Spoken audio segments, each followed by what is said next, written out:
Hello everyone, good morning. म पुगेँ 1 वर्षपछि धरानको घोपा दिलाङसँग र धरान पुगेपछि धीरेन काका र सुमी बहिनीसँग भेट भयो। यो हस्पिटलको एरियालाई चाहिँ मान्नुपर्छ है साथीहरू, एकदमै सुन्दर, राम्रो र फलाक्लो रहेछ। त्यसैले मैले भिडियो बनाइदिएँ र डाक्टरलाई भेट्न एकदमै टाइम लाग्ने भएकोले हामी चिया गफतिर एकछिन लाग्यौँ।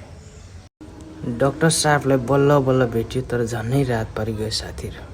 त्यसपछि दिनभरिको थकान, गर्मी र प्यासलाई एकछिन मेटाउनको लागि हामी चिसो खान छिर्यौँ। अप्ठ्यारो मानेको हुन्छ हैन, अप्ठ्यारो मानेको हैन, म हाम्रो लागि आउँदै हैन, हुन्छ हैन हैन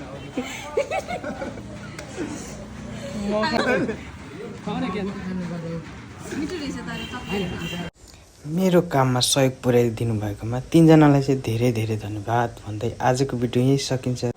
बाई बाई साथीहरू।